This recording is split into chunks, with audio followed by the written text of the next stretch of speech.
میرا سوال ہے کہ آپ چھوٹے چھوٹے معاملات پر گھنٹوں اور ہفتوں پروگرام کرتے رہتے ہیں اور سیاسی جماعتوں پر آپ ہر وقت پروگرام کرتے رہتے ہیں. کیا دینی مذہبی جماعتیں، دینی سیاسی جماعتیں، ان کے ساتھ جو لوگ وابستہ ہیں، جن کو آپ جانتے ہیں، ان کی تعداد کو جانتے ہیں، جن کے اجتماعات میں کوئی جعل سازی اور فوٹو سیشن نہیں ہوتا، کیا انہیں آپ پاکستان کا شہری سمجھتے ہیں؟ کیا آپ کے نزدیک اس طبقے کے بھی آئینی، قانونی اور شرعی حقوق ہیں؟ تو آپ سے ہماری گزارش اور پھر مطالبہ ہے کہ آپ کو بھی انصاف کرنا چاہیے، اور آپ کے پیچھے جو مالکان ہیں، جن کے پاس فیصلہ کرنے کی طاقت ہے، انہیں بھی انصاف کرنا چاہیے. ہم کراچی سے یہاں آئے، میرے ساتھ مفتی عابد مبارک، مفتی رفیع الرحمان، علامہ اشرف غرمانی اور سیلانی ویلفیئر ٹرسٹ انٹرنیشنل کے مولانا بشیر فاروقی اور ہمارے ممتاز عالم علامہ سید مظفر شاہ کل کراچی سے آئے تاکہ یہاں ہم تحریک لبیک کی قیادت سے براہ راست حالات بھی سنیں، تعزیت بھی کریں شہداء کی، اور اظہار یکجہتی بھی کریں. مولانا بشیر فاروقی کو ایمرجنسی میں جانا پڑا اور ہمارے علامہ مظفر شاہ کو بھی، لیکن ہم یہاں رکے تاکہ آپ سے براہ راست گفتگو ہو جائے.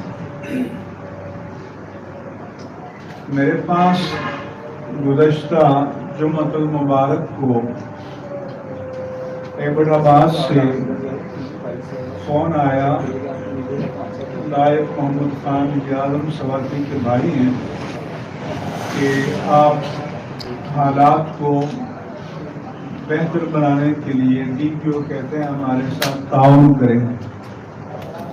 میں نے کہا کہ میں جب تک دوسرے فریق سے حالات نہ جان لوں تو اس وقت تک میں کردار ادا نہیں کر سکتا. چنانچہ میں نے ہری پور میں تحریک لبیک کے مفتیوں میں ادری سے پوچھا تو انہوں نے بتایا کہ 12 ربیع الاول شریف سے پہلے روٹین کی جو میلاد النبی میٹنگ ہوتی ہیں، اس میں ہمارے سب لوگ تھے. تو اچانک جی پی او نے کہا کہ جی معاہدہ ہو گیا، پچھلے سال کے روٹ پر جلوس جائے گا. تو ٹی ایل پی کے جو نمائندے تھے انہوں نے کہا کہ معاہدہ تو کوئی نہیں ہوا، ہم یہاں بیٹھے ہوئے ہیں، ہم نے کوئی اتفاق نہیں کیا. بجائے اس کے ان کے موقف کو سنا جاتا، ان کو اریسٹ کرا دیا آن دی اسپاٹ اور جیل بھیج دیا. میں 50 سال سے اس طرح کے ریاستی ڈائلاگ میں شریک ہوتا رہا ہوں. ایک بار بھی ایسا نہیں ہوا کہ ڈائلاگ کے لیے بلایا گیا ہو، مشاورت کے لیے بلایا گیا ہو اور آن دی اسپاٹ اریسٹ کر دیے جائیں. تو پہلی اشتعال انگیز کارروائی ڈی پی او نے یہ کی. پھر مجھے کہا کہ ڈی سی ابٹاباد آپ سے بات کریں گے. ڈی سی ابٹاباد نے مجھے فون کیا کہ آپ مدد کریں. میں نے کہا مدد کرنے کا یہ ہوتا ہے کہ دوسرے فریق کو اسپیس دی جاتی ہے. میں نے ڈی سی سے کہا کہ آپ ان کو اسپیس دیں, یہ وہاں جلوس نکالیں اور آپ سیکیورٹی دیں. میں ان سے کہوں گا کہ نہ گورنمنٹ کے خلاف کوئی نعرہ لگے گا, نہ لوکل ایڈمنسٹریشن کے خلاف کوئی نعرہ لگے گا, اور نہ دوسرے مکاتب فکر کے خلاف. وہ اپنا درود پڑھتے ہوئے جائیں گے اور دعا کر کے ڈسپرس کر دیں گے. جس نے کہا کہ ٹھیک ہے, کل کمشنر کیا میٹنگ ہے, اور اس نے میری رائے سے ایگری کیا. سیٹرڈے کو کسی نے رابطہ نہیں کیا, سنڈے کو بھی نہیں کیا. منڈے مارننگ کو مجھے مفتی عابد مبارک صاحب کا فون آیا کہ بہت ہی بڑا سانحہ ہو چکا ہے. تو جب ہم آئے تو ہمیں پتہ چلا کہ وہ جو جگہ جس کو وہ کنٹروورشل کہہ رہے تھے, امیر معاویہ چوک کے پاس سے حویلیہ میں, چھٹی ایپی نے بتایا کہ وہاں سے ہمارا یوم پاکستان کا جلوس بھی نکلتا ہے اور یوم دفاع پاکستان کا بھی, اور کوئی مسئلہ نہیں ہوتا. اور خود سپاہی صحابہ کی لیڈرشپ نے کہا کہ ہمیں کوئی اعتراض نہیں ہے, ہم ساتھ بھی جانے کے لیے تیار ہیں. جبکہ تاثر یہ دیا جا رہا تھا کہ وہاں وہ لوگ ہوں گے اور تصادم ہوگا اور ٹکراؤ ہوگا. یہ جھوٹ ہے, کیونکہ معاویہ اعظم نے خود آفیشلی اسٹیٹمنٹ دیا ہے کہ میں پی ایل پی کے یہاں جاؤں گا بھی, تعزیت بھی کروں گا, بتاؤں گا بھی کہ ہمیں کوئی اعتراض نہ تھا, نہ ہے, نہ ہوگا.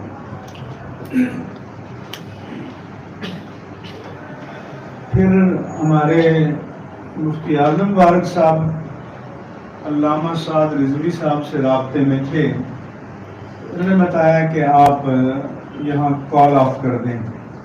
آپ بازار سے جو ادھر گئے ہیں, ہری پور سرائے سالے سے آگے جاتے ہیں تو حویلیہ شہر دائیں طرف اوپر ہے, اور نیچے پل ہے, وہ شاید ریاض روڈ کہتے ہیں, اس کو کراس کرتے ہیں کہ اقتباد جاتے ہیں. تو انہوں نے ایبٹ آباد حویلیہ کے درمیان جو پل تھا, اس علاقے کی طرف گئے بھی نہیں ہیں, حویلیہ شہر کے اندر گئے بھی نہیں ہیں. اس مقام سے تقریباً 3 کلومیٹر دور اپنے جلوس کو ختم کر دیا اور واپسی کا سفر شروع کر دیا. جب واپسی کا سفر شروع ہوا تو یہ بتاتے ہیں کہ اچانک فائرنگ شروع کر دی گئی, بلائنڈ فائرنگ, گرینیڈ پھینکے گئے. سول ڈریس میں بھی لوگ تھے, اور اس میں 4 افراد شہید ہو گئے, 1.5 درجن تو شدید زخمی ہیں, باقی زخمی اور بھی ہیں. تو ہم یہ سمجھتے ہیں کہ یہ تو دانستہ ایک قتل عام کی مجرمانہ کارروائی تھی, کیونکہ جب جلوس کال آف ہو گیا, واپسی کا سفر شروع ہو گیا, تب تک کوئی تصادم, ٹکراؤ, کوئی ایسی بات نہیں ہوئی. اور واپس جاتے ہوئے لوگوں پر فائر کھول دینا, جن کو یہ حضرات خود عینی شاہد ہیں. پھر ان کے پاس کلپس ہیں. آپ میں سے جو انویسٹیگیٹو جرنلزم میں دلچسپی رکھتے ہیں, ڈیٹیکٹیو جرنلزم میں دلچسپی رکھتے ہیں, وہ آئیں, ان کلپس کو آپ دیکھیں, سنیں, جس سے پتہ چلتا ہے کہ ریاست کے نظم میں کوئی نہ کوئی ایسا طبقہ موجود ہے جو ملک میں فساد برپا کرنا چاہتا ہے. اب وہ کس ادارے کے ہیں, کون لوگ ہیں, اور کون ہے کہ جن پیچھے لائن اپ ہے پولیس اور سول ڈریس میں ان کو باقاعدہ فائرنگ کی کوئی اجازت دی جاتی ہے, کوئی چیک نہیں ہے. چنانچہ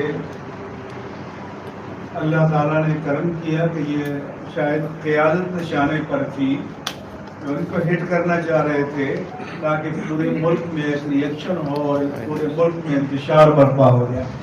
یہ ایک انٹینشنل ارادی کارروائی تھی. اس کی شواہد ان کے پاس موجود ہیں. تو ہم ریاست سے پوچھنا چاہتے ہیں کہ ریاستی اداروں میں ایسا سیل کون سا ہے یا ایسے افراد کون سے ہیں جو ملک کو تصادم کی راہ پر ڈالنا چاہتے ہیں اور جو ملک میں انتشار برپا کرنا چاہتے ہیں. کیونکہ ہم تو اس لیے آئے کہ ان کو ٹھنڈا کریں. کیوں کہ ان پر بھی جو شہداء ہیں، زخمی ہیں، ان کے متعلقین کا دباؤ ہے، نوجوانوں کا دباؤ ہے.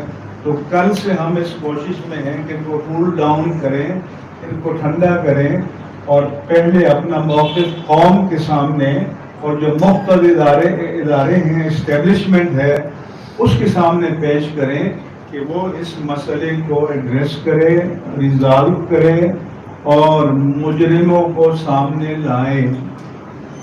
ایک جوڈیشل کمیشن بنایا جائے، اس کے انڈر میں ایک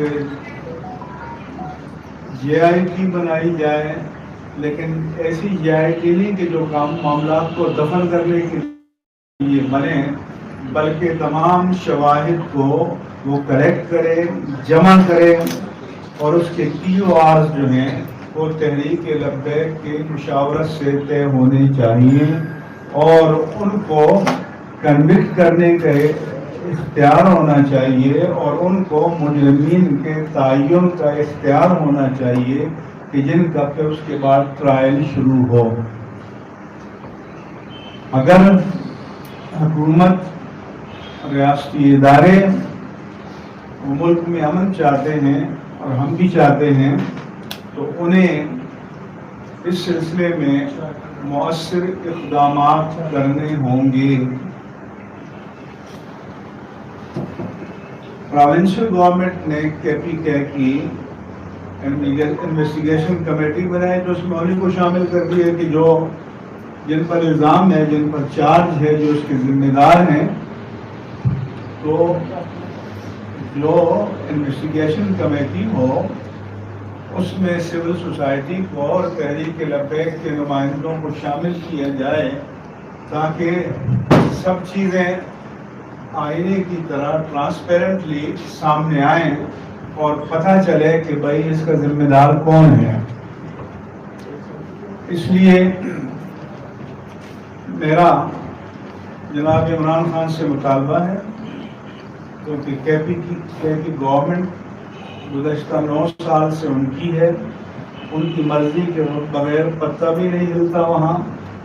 تو میں ان سے بھی کہتا ہوں کہ اپنی پروونشل گورنمنٹ کو آرڈر کریں کہ وہ اس سلسلے میں جو بھی انویسٹیگیشن کمیشن بنائیں اس میں متاثرہ فریق جو TLP ہے اس کے نامزد نمائندوں کو شامل کیا جائے تاکہ یہ بھی ان کے پاس جو ایویڈنس ہے، پروف ہے، یہ بھی پیش کریں گے. گورنمنٹ کے جو اگر دعویٰ اس کے برعکس ہے تو وہ بھی اپنی چیزیں سامنے لے آئیں اور دودھ کا دودھ اور پانی کا پانی ہو جائے گا.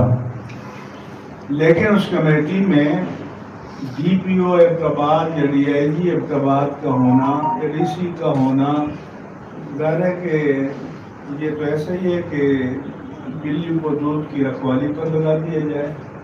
اس وقت وہ پارٹی ہیں. District administration self a party, لہذا ان کا انویسٹیگیشن میں شامل کرنا یہ انصاف کے صریح قتل کے مترادف ہے. اس سے ہٹ کر انویسٹیگیشن کا کمیشن بنانا چاہیے. اور ہمارا مطالبہ ہے کہ جتنے اریسٹ ہیں ان کو فوری رہا کیا جائے، ان کے خلاف جھوٹے مقدمات قائم کیے گئے ہیں ان کو واپس لیا جائے اور جن پر محض FIR ہے اس کو بھی ڈرا کیا جائے اور اعتماد کی بحالی کے لیے یہ اقدامات ضروری ہیں تاکہ ایک ٹینس فری ماحول میں اس معاملے کو مستقل طور پر حل کیا جائے، ریزالو کیا جائے۔ یہ پولیٹیکل ریلی بھی نہیں تھی، یہ دینی اور مذہبی ایونٹ تھا جس میں تمام مسلمان شریک ہوتے ہیں، اس میں کوئی پارٹی بازی کا مسئلہ نہیں ہے۔ تو اس کو ہٹ کرنا یہ ایک دانستہ کارروائی ہے، انٹینشنل ہے، اور اس کے پیچھے کوئی نہ کوئی عزائم موجود ہیں کہ جن کو تحقیق کر کے سامنے لانا از حد ضروری ہے۔ تو اس میں چیف سیکرٹری کے پی کے اور ہوم سیکرٹری کے پی کے وہ پی ایل پی کی لیڈرشپ کو اعتماد میں لیں، اور میں حساس اداروں سے بھی کہتا ہوں کہ بہت سے شبہات ہیں اور ان پر بھی لازم ہے کہ ان شبہات کا ازالہ کریں اور تمام چیزوں کو سامنے لائیں۔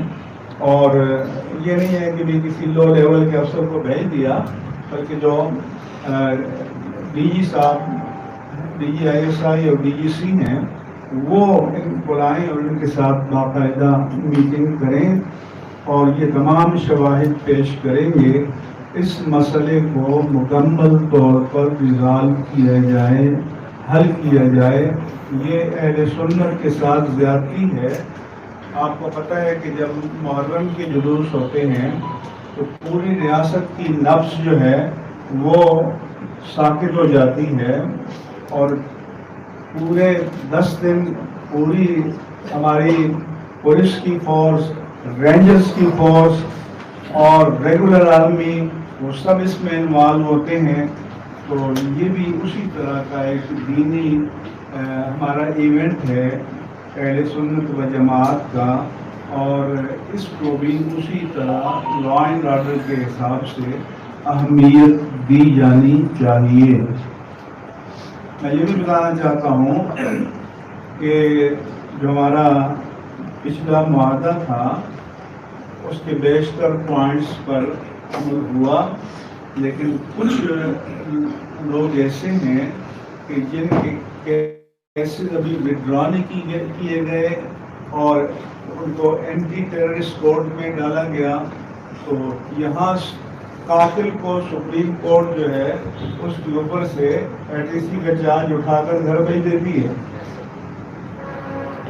اور جو دینی جماعتوں کے لوگ ہیں تو کیا اس ملک میں ان کو جینے کا حق نہیں ہے؟ کیا وہ اس ملک کے شہری نہیں ہیں؟ تو لوگوں کو اشتعال نہ دلایا جائے، رد عمل پر مجبور نہ کیا جائے۔ ہم اس ملک میں امن چاہتے ہیں، سلامتی چاہتے ہیں۔ پہلے ہی یہ ملک پولیٹیکلی اور اکنامکلی کافی حد تک ڈی اسٹیبلائز ہے، عدم استحکام کا شکار ہے، اور اس میں اگر یہ مذہبی عنصر شامل کیا گیا تو یہ تباہی اور بربادی کا ہوگا۔ اور شاید یہ دانستہ کیا گیا ہے کہ تمام چیزوں کا رخ جو ہے وہ مذہب کی طرف ہے، موڑ کر اس کو فرقہ واریت کا نام دیا جائے۔ یہاں پر فرقہ واریت کا کوئی مسئلہ نہیں ہے، اور نہ ہم کسی فرقے پر کوئی چارج لگا رہے ہیں۔ ہم ذمہ دار حکومت وقت کو قرار دے رہے ہیں۔ یہ وفاقی حکومت کی ذمہ داری ہے، اس کے تحت ریاستی اداروں کی ذمہ داری ہے، اور خیبر پختونخوا کی حکومت کی ذمہ داری ہے کہ اس مسئلے کو ایڈریس کریں، مجرموں کا تعین کریں اور ان کو قرار واقعی سزا دیں، اور بے گناہوں لوگوں پر جتنے مقدمات چارجز ہیں ان کو انکنڈیشنلی ان کو وڈرا کیا جائے، ان کو واپس لیا جائے، اور معاملات کو نارملسی کی طرف لانے میں اگر وہ چاہیں گے تو ہم مدد کے لیے تیار ہیں۔ اور ٹی ایل پی کی مجلس شورا سے بھی ہم کہیں گے کہ یہ تعاون کریں، اور ہم کل سے ہیں ان کو ہم کہہ رہے ہیں کہ آپ کول ڈاؤن ہو جائیں، اپنے لوگوں کو آپ مطمئن رکھیں اور حکومت کو موقع دیں کہ وہ اپنی ذمہ داری پوری کرے۔ اہل سنت و جماعت میں یقیناً ایک اشتعال بھی ہے، ایک نفرت بھی ہے۔ میں آپ حضرات کے توسط سے اپنے پورے عوام اہل سنت سے بھی اپیل کرتا ہوں کہ وہ جذبات کو قابو میں رکھیں، اور ہم نے حکومت کو جو موقع دیا ہے تو انہیں اس سلسلے میں اپنا مثبت کردار ادا کرنے کا موقع دیں۔ اگر ان کی نیت صحیح ہے، عزائم صحیح ہیں، اور اس کے پیچھے کوئی بدنیتی شامل نہیں ہے، یا ریاستی اداروں کے اندر کوئی ایسے عناصر نہیں ہیں، لیکن ہمیں جو شواہد انہوں نے بتائے ہیں تو ہمیں تو لگتا ہے کہ بعض ریاستی اداروں میں کوئی نہ کوئی ایسے عناصر موجود ہیں جو ملک کے حالات کو انتشار کی طرف لے جانا چاہتے ہیں، اور ان کو ناکام بنانا پوری قوم کی، میڈیا کی، ہم سب کی ذمہ داری ہے۔ اور نفرت کیوں پیدا ہوتی ہے؟ مثلا ذرا سی بات ہو جائے تو آپ لوگ گھنٹوں لگیں گے، لیکن دینی جماعتیں، دینی تنظیمیں، دینی سیاسی تنظیمیں نہ ان کی آواز آپ عوام تک پہنچنے دیتے ہیں، نہ ان کے موقف کو آپ عوام تک پہنچنے دیتے ہیں۔ تو اب آپ بتائیں، لوگ مجھ سے پوچھتے ہیں، میں نے گورنمنٹ کے لوگوں سے بھی کہا کہ آپ لوگ تو کہتے ہیں جی عوام کے حقوق مارے جا رہے ہیں، راستے بند کر دیے گئے ہیں، دھرنے دیے گئے ہیں، فلاں دیے گئے ہیں، تو لوگ اس طرف کیوں جاتے ہیں؟ اگر دلیل سے، استدلال سے، پرامن طریقے سے اپنا موقف پیش کیا جائے تو اس ریاست میں کوئی سننے کے لیے تیار نہیں ہے۔ لہذا لوگوں کے پاس ایک ہی آپشن رہ جاتا ہے کہ وہ جائیں چوک میں، نظام کو بلاک کریں، اور پھر آپ آئیں گے مکالمہ کرنے کے لیے، پھر آپ تھریٹ کریں گے طاقت استعمال کرنے کے لیے۔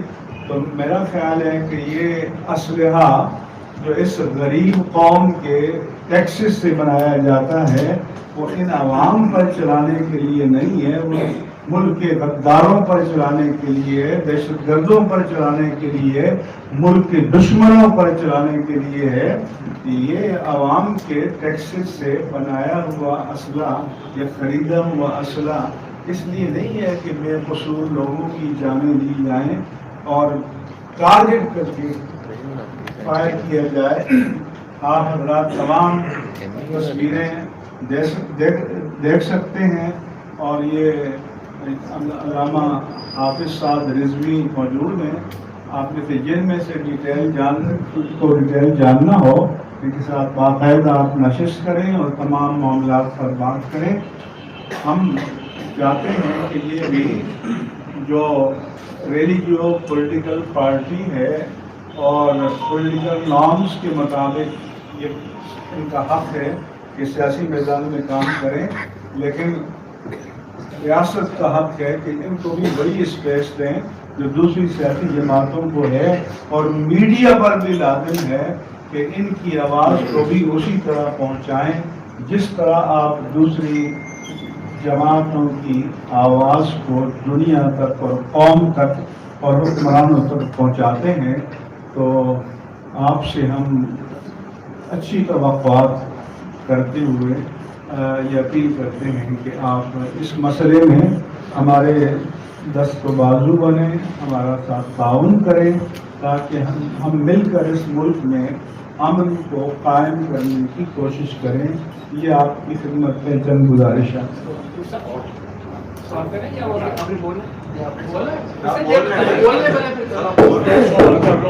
آپ یہ بتائیں کہ آپ کا تعلق سلاقی سے ہی ہے، ماضی میں سلاقی سے تعلق رہا ہے آپ کا؟ میرا خیال ہے ہاں، ماضی میں آپ کا مان سے تعلق ہے، آپ کا کس سے تعلق ہے؟ آپ کا تعلق مانسہرہ سے ہے؟ مائک دے دیں. آبائی تعلق مانسہرہ سے ہے. کیونکہ میں نے پڑھا ہوا ہے. کراچی میں سیٹل سر آپ کا علاقے سے رابطہ تو رہتا ہے، یہ بتائیں کہ وہاں مختلف مسائل کی کمپوزیشن یا تناسب کیا ہے؟ اور یہ خلا میں واقعہ تو نہیں ہو گیا، ایک دن پہلے بھی انہوں نے پرامن نکالا ہے اور تیسرے دن پھر واقعہ ہو گیا. اور کون سے ریاستی عناصر ہیں جو ان حافظ صاحب سے ناخوش ہیں اور ان کی کوئی ماضی کی گستاخی کی ایک اصلاح تو نہیں دی گئی؟ آپ کے سوال کا جواب دے دوں. میری ایک ذمہ دار اتھارٹی سے بات ہو رہی تھی. میں نے کہا کہ میں نے تشیع کے دوستوں سے پوچھا کہ آپ کا تناسب کیا ہونا چاہیے. 40%. میں نے اگر دوستوں سے پوچھا انہوں نے کہا 40%. یہ 80 ہو گئے. ہمارے لوگ کہتے ہیں 80%. 160 ہو گئے. دیوبندی مکتب فکر والے کہیں گے کہ اگر تھوڑی سی ہم رعایت بھی کریں تو 70 تو ہم ہیں. تو ہم 200 میں 250 بن جاتے ہیں، 350 بن جاتے ہیں. تو اس کا تو آسان ہے کہ بھئی آپ سینسس کرتے ہیں، اس میں آپ مسلک کا خانہ لکھ دیں، اور یہ کوئی جرم کی بات نہیں ہے.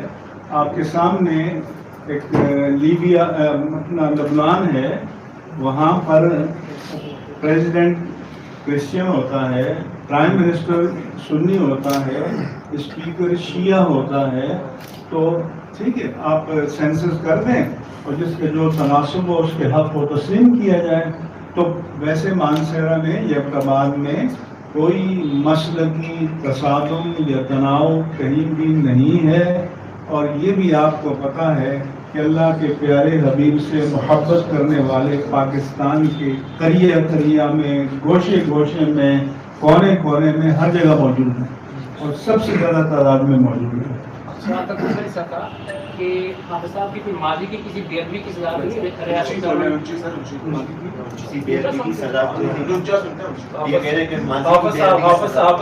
کے والد سے صاحب کی کوئی ماضی کی بے ادبی کی کوئی ریاستی عناصر نے سزا تو نہیں دی ان کو؟ پہلی بات تو یہ ہے ماضی کے معاملات سیٹل ہو گئے تھے، ٹوٹلی. اور پچھلی مرتبہ جو معاہدہ ہوا تھا تو اس میں کیونکہ میں میڈیٹر تھا تو ہم نے ایک گڈ فیتھ میں معاہدہ کیا. اور یہ ہمارا مقصد نہیں ہوتا کہ ہم عداوتیں پالتے رہیں مختلف. ہم تو چاہتے ہیں کہ نفرتیں حکومت اور عوام میں بھی کم ہوں اور عوام کے طبقات میں بھی کم ہوں. لیکن یہ جو غلط فہمیاں یہ بیوروکریسی اور ریاستی اداروں میں بعض لوگ شاید موجود ہیں کہ جو ان کا خاتمہ نہیں چاہتے. کیونکہ سب کے فائدے میں یہ ہے کہ پرامن حالات ہوں، انتخابات ہوں تو پرامن ہوں، ہر شہری کو آزادانہ ووٹ دینے کا حق دیا جائے اور قوم جو فیصلہ کرے اس کو تسلیم کیا جائے. اچھا یہ بتائیے گا، راس پریس کانفرنس میں حافظ صاحب نے اسٹیبلشمنٹ کو برا بنا کہا تھا، آپ کہہ رہے ہیں ان کے ساتھ بیٹھ کے مذاکرات کریں، کس طرح یہ مذاکرات ہوں؟ یہ سوال تو آپ کا بہت اچھا ہے، لیکن کیا ہم جو بائیڈن سے جا کے مذاکرات کریں گے؟ نہیں، حافظ صاحب تو کہہ رہے ہیں ہم 1000 بار لعنت بھیجیے گا. نہیں، تو اس لیے ہم کہتے ہیں کہ ریاست جو بھی ہے وہ ذمہ دار ہے، وہ مسئول ہے، وہ جواب دہ ہے. اس پر اعتراض بھی کیا جائے گا، اس ایڈریس بھی کیا جائے گا، اپنے حقوق کا مطالبہ بھی کیا جائے گا، اور اگر وہ نیکنیاتی سے مکالمہ کرے تو وہ بھی کیا جائے گا. اس لیے نہیں ہے کہ ہم اپنے ملک کے وہ کچھ سیاستدان تو کہتے ہیں کہ ہم یونا میں لے جائیں گے، ہم انسانی حقوق کے کمیشن میں لے جائیں گے. تو ہم نے تو یہ نہیں کہا نا. تو آپ کو ہمیں داد دینی چاہیے کہ مظالم سہنے کے باوجود اور شہداء کی لاشیں اٹھانے کے باوجود ہم یہ نہیں کہتے کہ ہم اپنے قومی ایشو کو انٹرنیشنل فورم پر لے جائیں گے. یہ آپ کے پاپولر سیاستدان کہتے ہیں. مفتی صاحب یہ فرما دیں یہ جو واقعہ ہوا ہے اس کے اندر جو بے گناہ لوگ پکڑے گئے ہیں یا جو ملزمان کی گرفتاری کے لیے کوئی مناسب ٹائم حکومت کو آپ دے رہے ہیں؟ میں حکومت کو کہتا ہوں مناسب کہ آپ کی نیت صحیح ہو تو کل سب کو فری کر دیں. یعنی مناسب کا مطلب یہ ہوتا ہے کہ کام اس کے ان کے بس میں نہ ہو. جب چھوٹے مقدمے بھی وہی قائم کریں تو ان کو وڈرا کرنا بھی انہیں کے اختیار میں ہے, وہ وہی کریں گے. اگر کسی پر چارج فریم کیا ہے تو کل تاریخ مقرر کر دیں اور گورنمنٹ کے پراسیکیوٹر کہہ دیں ہمیں اعتراض نہیں ہے تو سب کلیئر ہو جائیں گے. اچھا مفتی صاحب یہ بتائیے گا لاسٹ ٹائم بھی آپ نے معاہدہ کروایا تھا, ابھی آپ کراچی سے تشریف لے کے آئے ہیں, آپ کو لگتا ہے کہ اس بار بھی معاملہ جو ہے وہ بہتر ہو جائیں گے, اور اگر آپ کے مطالبات تسلیم نہیں کیے جاتے تو پھر آئندہ کا پلان کیا ہوگا؟ میں آپ کو حلفیہ کہتا ہوں, مجھے شوق نہیں ہے, لیکن پورے پاکستان سے اور بیرون ملک سے جہاں ہمارے پاکستانی ہیں مرد عورتیں مجھے ٹیلی فون کرتے ہیں کہ مفتی صاحب کچھ کیجیے, اس مسئلے کو حل کیجیے. تو اب ظاہر ہے کہ جب ہمارے لوگ ہم سے کہتے ہیں, اب ہم کمرے میں چھپ کے تو نہیں بیٹھ سکتے. ہم اپنے مکتب فکر کی نمائندے ہیں, وہ ہم پر ٹرسٹ کرتے ہیں, ہم اعتماد کرتے ہیں. آپ مجھے بتائیں کہ کتنی لاشیں گری ہوئی تھیں تو لوگوں کا اعتماد تھا کہ ہم نے جا کے وزیر آباد میں کہا کہ آپ کو یہاں سے جب اٹھنے کے لیے کہا جائے تو اٹھیں گے, اور وہ ہمارے کہنے پر اٹھے. تو پھر حکومت کو اس کی قدر کرنی چاہیے کہ اگر اس ملک میں ایسے لوگ ہونے چاہیے کہ جن کی بات کو اپنے پرائے سب سمجھیں. ہم جب بھی بات کریں گے دیانت پر ہوگی, عدالت پر ہوگی, امانت پر مبنی ہوگی, منافرت پر اور انتقام پر مبنی نہیں ہوگی. لیکن جو با اختیار لوگ ہیں وہ لوگوں کو بند گلی میں مت لے جائیں, یہ ان کے اور ملک کے مفاد میں نہیں ہے. میرا نام محسن بلال ہے, رفتار میوزیم میں آپ سے بات چیت بھی ہوتی رہتی ہے. یہ بتائیے گا کہ نواز شریف کے دور میں لبیک تو بڑھ سامنے ہے, تب علامہ صاحب ان کے دور میں اتنا کریک ڈاؤن لبیک میں نہیں ہوا. جب عمران خان کی حکومت آئی, چاہے چیری کلاس کا اور ہو, اس کے بعد یہ جو وزیر آباد والا آپ نے حوالہ دیا ہے اب KPK کا, یہ بتا دیں عمران خان صاحب کو یا ان کے مشکلوں کو کوئی مسئلہ ہے, تحریک لبیک کی پاپولیرٹی سے کوئی ایشو ہے یا ریاستی عدالت کو ہے؟ یہ دو کنفیوژنز ہیں کیونکہ یہ وفاق نے ایشو کھڑا نہیں کیا KPK میں. آپ کا سوال درست ہے. ہر دور کی حکومتوں سے ہمیں مسائل رہے ہیں, لیکن یہ آپ کہہ سکتے ہیں کہ خان صاحب کے دور میں جو جانی نقصان ہے تحریک لبیک پاکستان کا وہ سب سے زیادہ ہوا ہے. بلکہ جو پچھلا دھرنا کال آف کیا گیا ہے تو ان کے جو بعض ہاکس تھے اور عقاب اپنے آپ کو سمجھتے ہیں, ان کا تو یہ تھا کہ بھون دیا جائے ان کو. ہم نے تو اس مشکل وقت میں آ کے اور اس مسئلے میں حصہ لیا, کام لیا, اداروں کی مدد کی. ان پر بھی ہم نے دباؤ ڈالا کہ آپ ملک کے مفاد میں, دین کے مفاد میں, انسانیت کے مفاد میں آپ قربانی دیں. اور انہوں نے مہربانی کی, ہماری بات کو رکھا اور مسئلہ حل ہو گیا. ان کے بعد لبرل جو آپ کے آج گاؤں میں بیٹھے ہیں وہ تو چاہتے ہیں کہ مذہبی لوگوں کو اڑا کر رکھ دیا جائے, بس ان کو ایک بندہ بھی اس ملک میں قبول نہیں. ان کے نزدیک انسانی حقوق اگر ہیں تو اہل مذہب کے نہیں ہیں, باقی سب کے ہیں. ٹرانسجینڈر کے تو ہوں گے, لیکن یہ جو لاکھوں کروڑوں مسلمان ہیں ان کے حقوق ان کے نزدیک نہیں ہیں. تو اس لیے انصاف کرو, انصاف کرو, انصاف کرو. اس میں تھوڑی سی کنفیوژن ہے, جس طرح حافظ صاحب کی لاسٹ ٹائم پریس کانفرنس تھی. مسئلہ یہ ہے کہ تحریک لبیک سے ریاست پاکستان کو جو ادارے ہیں ان کو ایشو ہے یا پولیٹیکل پارٹیز کو ایشو ہے, تاکہ یہ کنفیوژن تھوڑی سی دور ہو جائے کہ ان کا ظلم ریاستی ادارے کر رہے ہیں یا پولیٹیکل جماعتیں جو صوبہ یا حکومتوں میں بیٹھی ہوئی ہیں. یہ کنفیوژن ہے کارکنان کے لیے. دیکھیں, ہر سیاسی پارٹی تو چاہتی ہے نا کہ اس کا ووٹ کہیں ادھر ادھر نہ ہو جائے, اور وہ سمجھتے ہیں کہ ہمارا اجارہ ہے سب پر. تو جب کوئی فیکٹر آتا ہے میدان میں اپنا حصہ لینے کے لیے تو ان کا تو کنسرن ایک فطری بات ہے. جو ہمارے ادارے ہیں تو اداروں کو یہ پتہ ہے کہ اس پاکستان سے اہل سنت و جماعت سے زیادہ کوئی باوفا طبقہ نہیں ہے، اور اہل سنت و جماعت پاکستان کا وہ طبقہ ہے کہ جس کا کوئی پیٹرن، کوئی مربی ملک کی سرحدوں کے باہر کہیں بھی نہیں ہے. ہماری سارے وسائل ملک کے اندر ہیں، ہمارے سارے انٹرسٹ ملک کے اندر ہیں، ہمارے سارے مفادات ملک کے اندر ہیں، تو ہمارے وجود کو غنیمت جانو. حضور میرا سوال یہ ہے کہ اس واقعے کے بعد ٹی ایل پی کو کول ڈاؤن کرنے کے لیے کسی حکومتی شخصیات نے آپ سے رابطہ کیا یا مختلف طور پہ کر رہے ہیں؟ پہلا سوال آپ 92 سے ہیں؟ جی جی نام حنیف 92. جی ہاں، رابطے تو کرتے ہیں. ہم کہتے ہیں کیمروں میں دیکھیے گا. یا ہم یہاں جو آئے ہیں ہم خود آئے ہیں، نمبر 1. نمبر 2 رابطے تو کرتے ہیں، لیکن ہم کہتے ہیں کہ جو اوپر پالیسی میکنگ لوگ بیٹھے ہیں وہ ہم سے بات کریں، کیونکہ جو رابطوں والے ان کے پاس فیصلہ کرنے کا اختیار ہی نہیں ہوتا. ان کے پاس صرف کمیونیکیشن کا اختیار ہوتا ہے کہ ہمیں ایک خبر پہنچا دیں، خواہش پہنچا دیں. تو مسائل تب حل ہوتے ہیں کہ جو لیڈرشپ کے منصب پر فائز ہیں وہ ہم سے بات کریں، وہ ان سے بات کریں جن کے پاس فیصلہ کرنے کا اختیار ہے. وہ سامنے نہیں آتے، ان کو آنا چاہیے.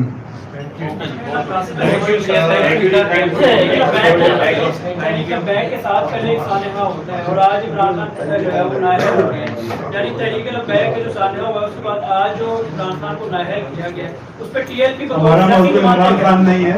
آپ جو ہمارے ایشو پر سوال کرنا ہو تو صحیح.